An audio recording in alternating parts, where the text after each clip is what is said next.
is Max Access, where Mackenzie Barwell takes you closer to members of Forge FC off the pitch on the Forge Audio Network. Welcome to this episode of Max Access, a slightly different setup today, as you might be able to tell.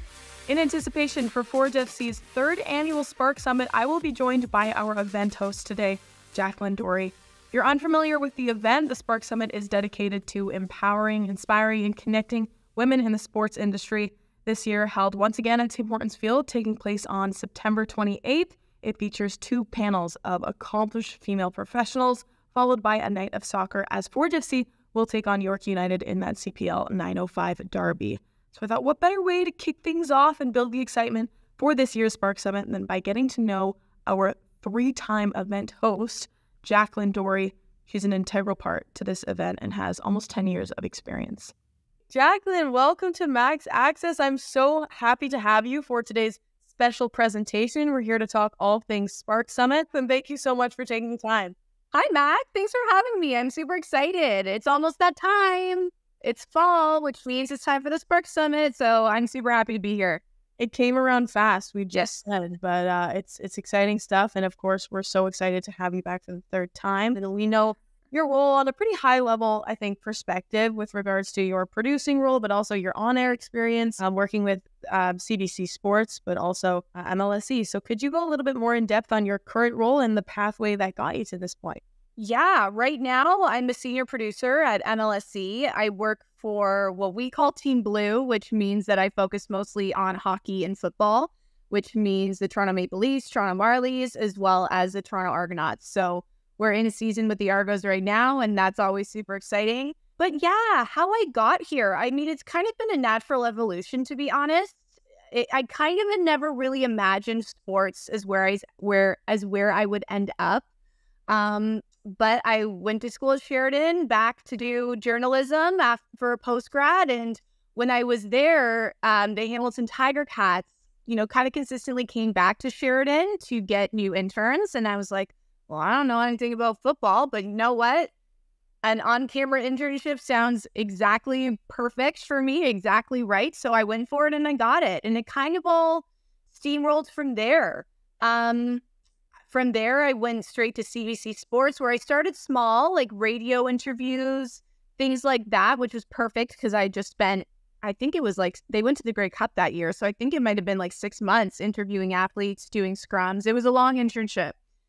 And then at CBC, again, just kind of naturally grew from the radio interviews, went to branded work, turned to social media and writing. And then all of a sudden, they wanted to start building their own digital video content team, which is different from what they typically do. CBC Sports is a broadcaster through and through, but we had some visionary leadership there who were ready to try and dive into something new. And I had background in that. And that turned into, I know I'm rambling a little bit. I promise I'm almost there. But yeah, that turned into getting to do a lot of broadcasting work, hosting on camera for both digital content and broadcast content.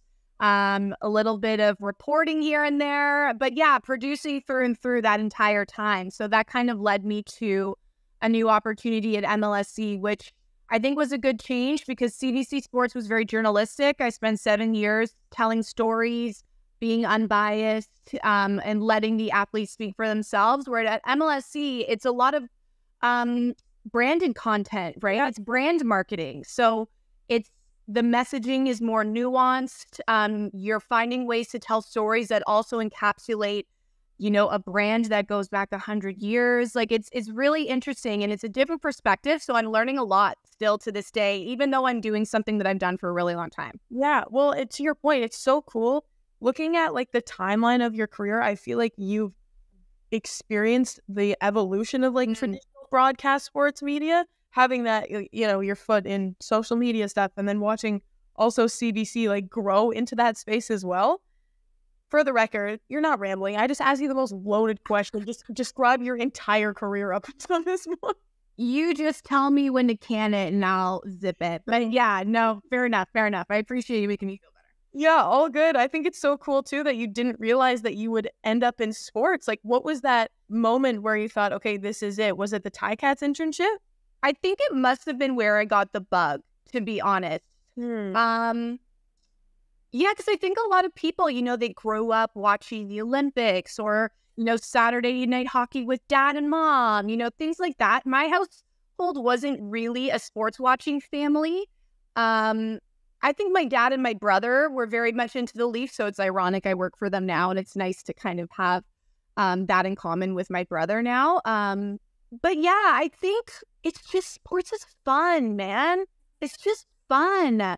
It's cool. It's like, there's a lot of desk moments in my day-to-day, but there's also a lot of moments where I'm out at the field or you're talking to people who have been like working on the minutia of a sport or a skill for years and years. There's just like, it's so rich in perspectives and personalities and stories and drama. Like sports is really fun, and it's a creative place as well. It's not so serious all the time. It definitely can be serious, and I've been in many a situation where it's deadly serious.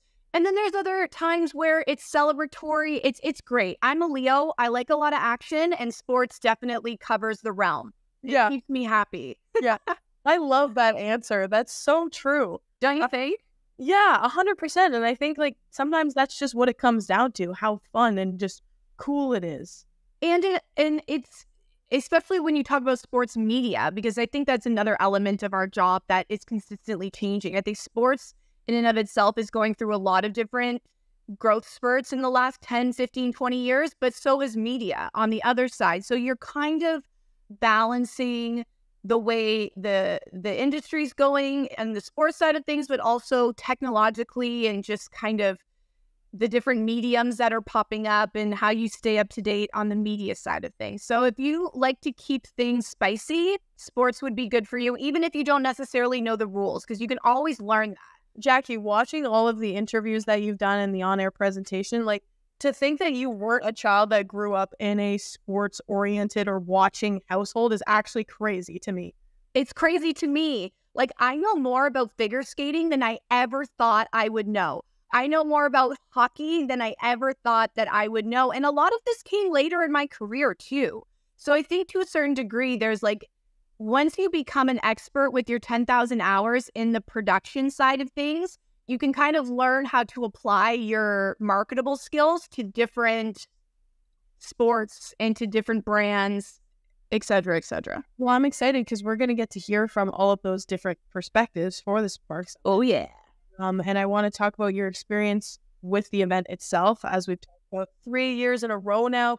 What has that been like for you? Why do you keep coming back to us? Thank you for doing that. Yeah, thank you. Thank you. Are you kidding? Like Nicole and Shannon and you, Mac and Courtney. I have so many friends over at Forge FC who are such professionals and just like really put their heart into this. And you can see it in the growth of the event each year. But I keep coming back and I keep being excited about this event because it's really unique in that it is a big event, but it's also very intimate. So, I think there's a lot of us who go to conferences and you can go and you can learn and, during those like networking hours, you kind of like stand by people you want to get to know and talk to and hope that, an opportunity comes up. But the Spark Summit's way more connected than that. We're in a very intimate room. You get to ask questions. You get a much more intimate networking space after that. And, it's also big in that we've got so many amazing people there to talk. We've got dozens and dozens of years of experience in the sports and media industry in one room at the same time. But we also have people in the audience who are like trying to find their space in sports media. And in women, being a woman in sports. And like, what does that look like? So there's such a wonderful mesh of like new, fresh ideas alongside so much experience and just like really a camaraderie you don't get many other places. Like when you leave the Spark Summit, your cup is full. And it's quite grounding too, because so often in my career, so I can only imagine it feels this way for other people too, you really feel like you're running uphill with like a weight on your back and that there's no one else kind of helping you and that every good thing that's going to happen in your career is up to you and you're the one in control. But I think what the Spark Summit does, and it's a healthy reminder for all of us, is that, you know, it's a team sport. Video production, especially like in media, it takes a lot of different expertise. It takes a lot of different skill sets, and it takes a long time to build those. So to be in a space where you're reminded that you're supposed to ask questions, you're allowed to ask for help, you're allowed to be curious and not have all the answers, and that you're going to meet people that change your career for the better. It's a great reminder of the magic of this industry that we lost during COVID. So it's really nice to be able to get back into that space and remember you can connect with people and you'll be better for it. Yeah, that's good points. And Jackie, especially with COVID, you're not in the same room as these people. And at the end of the day, sports media is a team, just like the actual athletes are, right? And I think to your point about like the intimacy of this event and the accessibility, like I remember you finishing the panel and walking off, and I immediately went up to you because I could, you know, like I had the ability to have those conversations one-on-one 3 seconds after the panel ended, you know, and that's just such a rare thing, I think, when it comes to these types of events. And the growth of it too. You've seen the progression now over the past couple years. So what have you noticed are some of the biggest things that when contrasting, for example, the first versus upcoming third year? Oh, man. Well, it's funny you say that because I was just looking at the website and I'm like, wow, this is looking good. Yeah. And I also noticed that there's Spark Summit alumni. So I think something with the growth of the Spark Summit that really touches me, it's just like it's a community and it's growing. So even if, like, for example, say someone went to the Spark Summit 2 years ago, but they're coming back this time, like that's something that you have in common with someone else that has been there before. Do you know what I mean? Like, yes. It's very much a shared space. And, you know, the names of the panelists are getting bigger and better. I mean, actually, you know what? I take that back because they've always been fire. They've always been good. They've always been so good. Like even that first year, we had Andy Petrillo and we had Deidre Dion. Amongst others. But yeah, I mean, it's just continuing to hone in on what it is we need to walk away feeling that we are fulfilled, that our cup is full, that we have a bit more energy and we're inspired. And I think each year we get even better at that, even though, to be honest, like the magic was taking place since day one.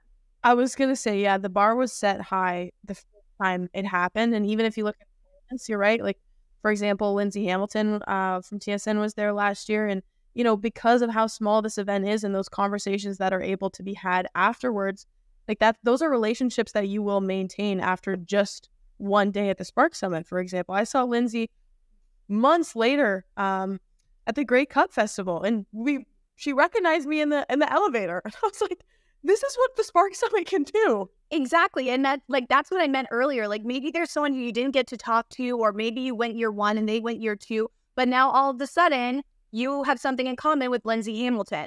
You have something in common with Megan Shaka, who was another amazing speaker last year. So the community part of it is growing, and I think you didn't even necessarily need to be there when people you admired were there, but now that you're coming, you're part of that family. So there's something you have to talk about. Even if you're networking with them 2 years down the road, you can say, hey, I remember you spoke at the Spark Summit. I went the year after, you know, boom, bada boom, bada bing. You're off to the races. You're welcome. It's an immediate connection. 100%. Totally. Well, you touched on it a second ago. It's a space dedicated for women in sports. And from your experience, why is it so important to have, you know, a room full of these women from different areas of the sports industry, and what really makes that special and necessary? You know what? I think with anything in life, intentionality is so important. Because I think all of us, you know, we all have good intentions. And that doesn't matter whether you're an organization, whether you're a single individual, whether you're a freelancer. You know, we all have the intentions to be inclusive, to create space for others, to learn, to network, all of these things. But unless you have intentionality and really create time and space for those moments, it's not going to happen. So that's why I'm so grateful to an organization like Forge SC and, you know, Nicole Demers for really making sure that there is time and money and space made for women in sport. Because if they don't do it, then we're all waiting for someone else to create that space. And growth takes, intentionality. So I appreciate that. And one more thing I'll say about that too is like, unfortunately, we're still in a time and space where both in the media industry, but also the sports industry, we don't always see women in positions of power as much as we'd like. So I think for women to have a safe space to ask questions, to listen to each other's stories, to talk about failure, because that is so important. And I think sometimes when we're in office settings, no one wants to talk about failure, but failure is so important. It creates an energy, at least at Forge FC, that we don't necessarily always get to see in offices, in fields, in arenas, across the country. So yeah, I think women, it takes intentionality, and women still need to take and make the time and space to connect and to learn from one another, and to allow our voices to be heard at the Spark Summit, even if sometimes they're not always heard elsewhere. Yeah. Like, let's lay everything out. Let's have conversations, whether that's failure or where you found success. Leave your imposter syndrome at the door and come in, Totally. Or just be like, hey, listen, I do have imposter syndrome. It's funny. Actually, I will say, I remember I was sitting in a room. I actually at MLSE have a really wonderful new leader. Her name's Nitsa, and she is new at MLSE, and she's really like coming in and setting a new tone. And I remember I was sitting there with her and a couple other leaders in the department, and someone had mentioned, they're like, I have imposter syndrome all the time. Like, I know sometimes I'm in meetings and I don't know, and she was like, listen, you need to listen to this podcast. I'm going to send it to you. And she followed up and she sent all of us this amazing podcast. It was a Jay Shetty podcast, and I can't remember the woman's name. But anyway, my point being is that sometimes when you're vulnerable and you have the space to be vulnerable, yes, you get the answers you need. Not by not even asking a question, by just admitting something. You're with people who are sometimes smarter than you, sometimes more educated than you, sometimes more experienced than you, and they will be more than happy to give you the answers, because that's what community is all about. And that's what the Spark Summit affords anyone who comes. Jackie, I think I'm going to have to get the title of this podcast episode. I know. I want to like look it up right now. I want to, you know who it was? It's the leader of Good American and Skims. I want to say her name's Emma Greedy. Ooh, Emma Greedy. Very interesting. Okay. No, on the theme of advice, this is also a pretty tough question, but I want to see where you can take it. I can handle it, Mac. Okay, you're a pro. Having conducted these conversations the past 2 years, multiple panels each year, what are some of the biggest topics of conversations that have stood out to you, or even advice that panelists have given? Well, that's interesting, because it's been so much, and everyone brings something different. Because I think what the Spark Summit does such a good job of doing is getting an array of people. So, for example, last year we saw Megan Shaka, who does analytics in hockey and other sports. We had Lindsay Hamilton, who was on the broadcasting side. We had Mary Lobson, who was this wonderful mix of tech and gender-based violence. We've had so many, and the list goes on. Like, we've had so many different types of people with so many different backgrounds in sport. Tiffany Glide with marketing. Honestly, it goes on and on. And I would say, like, to have all that different type of experience, like, funneled into one room, I think has always been really humbling for me, because no matter how long you've worked in this industry, you're like, oh, wow, there's another perspective that could open up an entire different jar, for lack of a better metaphor, of ideas that me in my lane would never have thought to think. So I think what the Spark Summit has always done for me is it's taken my blinders off for a bit and widened them to other perspectives and experiences in the sport, and inspired me to think bigger sometimes. That might be the answer right there, truly. I think it might be the answer right there. And like people like Megan too. Like, I remember I had like a bit of a fangirl moment, because in hockey, she's doing so many amazing things. She's on ESPN, she's on TSN doing segments. She's really taking the sport in a new direction. And so I'll give you one like literal example, and then I'll stop talking. But yeah, she was always saying, like, I'm always finding ways to learn. And that really like struck me because I'm like, wow, here's this woman has her own business, who's doing new things. She's on ESPN. She's all over the world. And she still is saying it's time to learn. Like that, the time to learn never ends. So, you know, between the amount of experience and the perspectives we get, plus, you know, those moments, like there will be a moment for people who come this time that will stick with you. And for me, Megan Shaka kind of being like, what else can I learn? How else can I improve? Was a really great reminder for me. I once heard this. Someone once told me actually at a Women in Sport event that the expert in the room changes with the question on the table. Taking your blinders off, that's one thing where I'm like, wow, the Spark Summit is such an example of that, because you do such a phenomenal job at highlighting each individual role and, you know, the value that each panelist bring to the event. And Jackie, thank you so much for joining me. Seriously, I'm just so thrilled that you took the time, and I'm really even more excited for it now than I was 20 minutes ago. Thanks, me too. I like when we get the spark started early. You know what I mean? I think that might have to be the title of the episode. You know what? I think it's a great idea. But September 28th, everyone, put it on your calendars, because even if you can't make it in person, you know, follow it on socials. You can still, I mean, you should try and be there. I mean, it's an opportunity. But if you can, you know, you'll see us September 28th in one way, shape, or form. Okay, Jackie, thank you so much. I look forward to it. Thank you so much. I'm excited to see you. That'll conclude today's episode. You can really hear how special this event is through Jackie's passion and her voice and the way that she shares her experiences. I've included a couple links in the description, including Spark Summit tickets, the website, and that podcast clip that Jackie referenced. So if you or someone you know might be interested, don't wait. Tickets are limited, so secure yours now.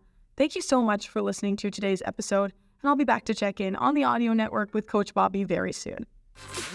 Thanks for listening to Max Access on the Forge Audio Network. If you like what you heard, please like, follow, subscribe, comment, and share.